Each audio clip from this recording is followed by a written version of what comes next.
Hello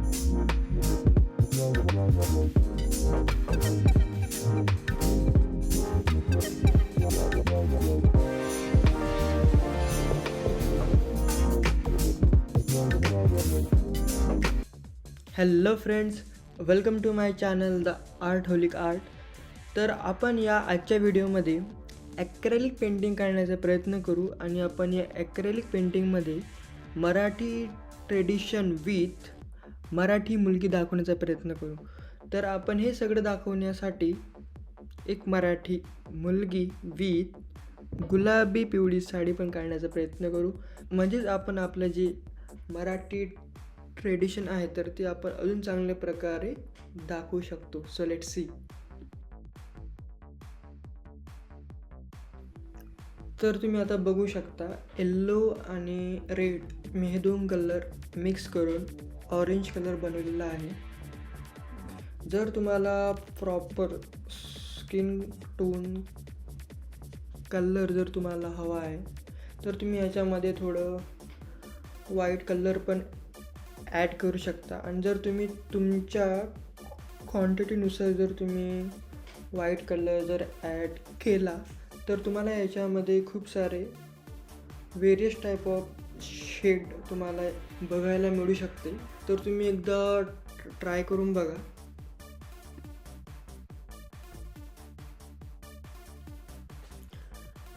केसांसाठी तुम्ही black plus brown colour तुम्ही यूज करू शकता.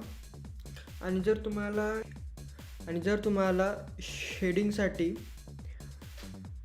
ब्लॅक कलर जर यूज करायचं असेल तर तुम्ही यूज करू शकता.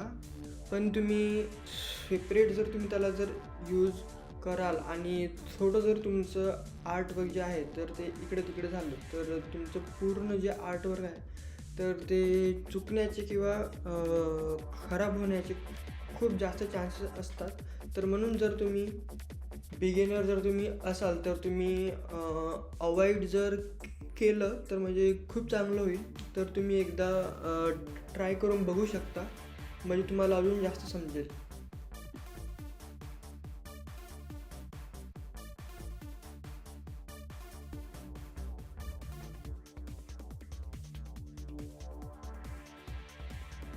ॲक्रेलिकमध्ये तुम्ही खूप लवकर पेंटिंग करू शकता.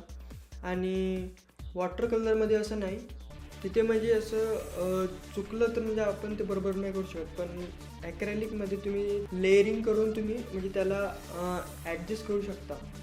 तर हे म्हणजे खूप मोठं ॲडव्हान्टेज आहे, तर आपण असं म्हणू शकतो. तर तुम्ही आता बघू शकता मी हेअरला शेड केला आहे ब्लॅक कलरनी. तर आता जे हेअर आहे तर ते थोडे शाईन करत आहे.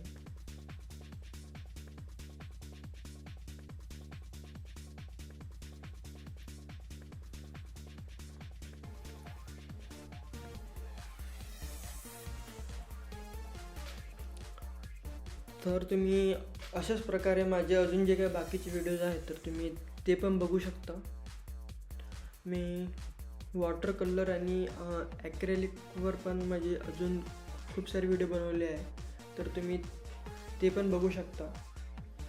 तर आता आपण साडीचा जो भाग आहे तर तो पेंट करण्याचा प्रयत्न करू.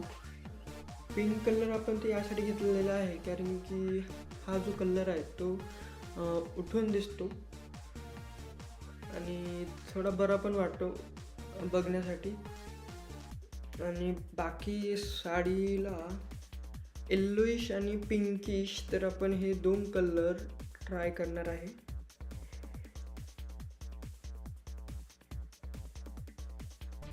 ॲक्रेलिकमध्ये पेशन्स म्हणजे खूप जास्त पाहिजे, कारण की जर तुमच्याकडे कॅनव्हास जर नसेल आणि तुम्हाला पेंटिंग पण करायची आणि जर तुम्ही माझ्यासारखे स्केचबुकवर जर तुम्ही पेंटिंग वगैरे करत असाल तर तुम्हाला खूप जास्त टाईम लागणार आहे. कारण याच्यामध्ये काय असतं की ज्या आपल्या पेपरची जी विथ असते तर ते खूप कमी लेयरची असते. तर त्याच्यामुळे काय असते की म्हणजे खूप जास्त चान्सेस असते की आपले जे पेपर आहे तर ते फाटण्याचे. तर तर म्हणून मला तरी वाटते की तुम्ही ट्राय करा की कॅनव्हासवर जर तुम्ही पेंटिंग केली तर तुम्हाला जे तुमचं आउटकम आहे तर ते पण तुम्हाला खूप जास्त बेटर मिळू शकते ॲज कम्पेअर टू पेपर.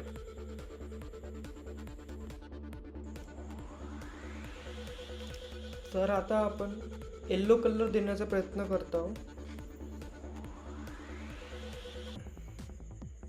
तर येल्लो कलर देण्यासाठी मी पहिले म्हणजे जे बॉर्डर जे आहे तर मी पहिले ते पेंट करण्याचा प्रयत्न करत आहो आणि मग नंतर ज्या छोट्या मोठ्या डिटेल्स आहेत तर मी त्यानंतर करण्याचा प्रयत्न करेन. कारण की काय असतं की आपण म्हणजे स्टार्टिंगमध्येच आपण ज्या डिटेल्स वगैरे आहे आपल्या आर्टवरची तर आपण त्याच्या मागे लागतो आणि जे आपलं बाकीचे जे म्हणजे आर्टवर्क आहे तर आपले ते राहून जाते.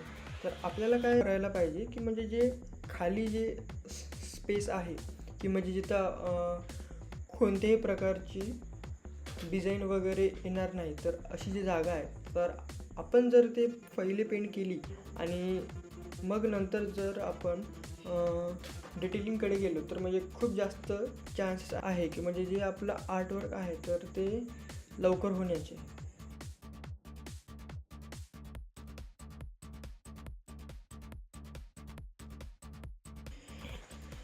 तर असं पण आहे तर तुम्ही ट्राय करा म्हणजे तुम्हाला अजून जास्त समजेल. ते बघा ते थोडंसं नेकलेससारखं आहे थोडं तर मी ते काढण्याचा प्रयत्न करत आहे. तर मी त्यासाठी येल्लोइश कलर जो आहे तर मी तो वापरत आहे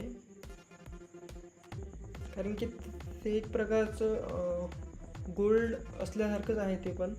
तर म्हणून मी येल्लो कलर वापरत आहे.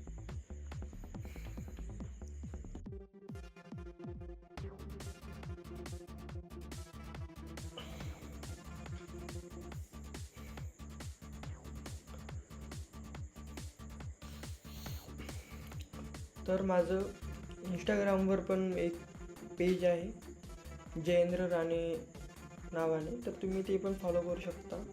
आणि जर तुम्ही आर्टिस्ट जर असाल तर मला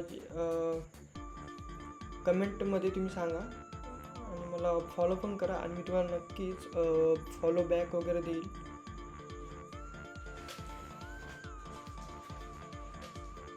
आणि माझे जे बाकीचे जे व्हिडिओज आहेत तर तुम्ही ते पण बघू शकता. मी वॉटर कलर ॲक्रेलिक आणि बॉल पेन स्केचिंग वगैरे ट्राय केलं आहे आणि मी त्याच्यावर व्हिडिओज म्हणजे खूप सारे बनवलेले आहे. लाईव्ह व्हिडिओज पण आहे काही तर तुम्ही ते पण बघू शकता. तर बघा आता मी बॅकग्राऊंड देण्याचा प्रयत्न करतो आणि बॅकग्राऊंडचं म्हणजे मेन म्हणजे कोणता कलर द्यावं बॅकग्राऊंडमध्ये तर मला हे समजत नव्हतं. तर मी याच्यावेळी काय केलं की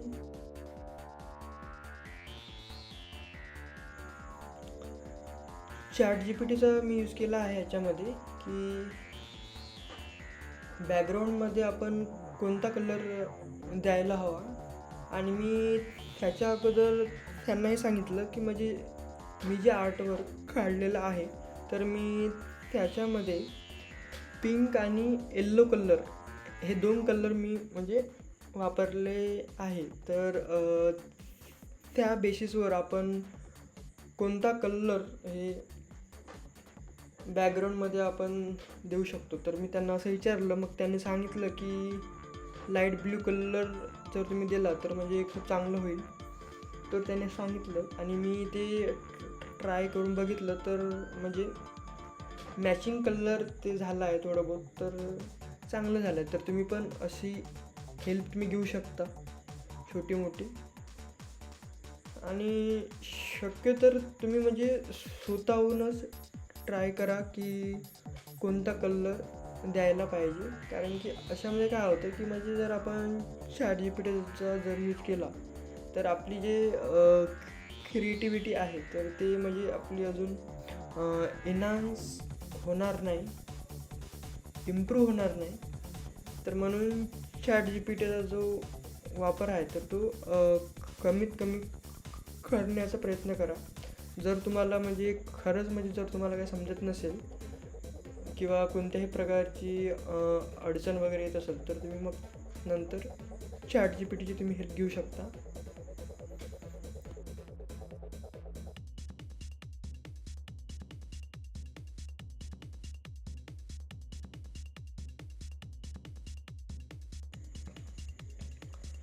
तर आपलं जे आर्टवर्क आहे तर ते पूर्ण झाल्यासारखंच आहे. आता आपण थोडं डिझाईन देण्याचा प्रयत्न करू, म्हणजे आपलं जे आर्टवर्कचं लुक जे आहे तर ते थोडं अजून उठून दिसलं पाहिजे. तर आपला तो प्रयत्न आहे. तर आपलं पूर्ण आर्टवर्क झालं आहे. तर तुम्ही माझे बाकीचे पण व्हिडिओ बघू शकता आणि तुम्ही माझ्या इंस्टाग्राम चॅनलला पण तुम्ही फॉलो वगैरे करू शकता. आणि तुम्ही कमेंटमध्ये नक्की सांगा की म्हणजे माझं जे आर्टवर्क आहे तर ते कशा पद्धतीने झालं आहे, तुम्हाला आवडलं नाही आवडलं तुम्ही सांगा. तर असंच आपण नेक्स्ट व्हिडिओमध्ये भेटू. तर ठीक आहे, थँक्यू, धन्यवाद. जर तुम्ही आतापर्यंत जर माझा व्हिडिओ बघत असाल तर थँक्यू. सबस्क्राईब पण करून टाका जर तुम्हाला वाटत असेल तर. थँक्यू, धन्यवाद, बाय.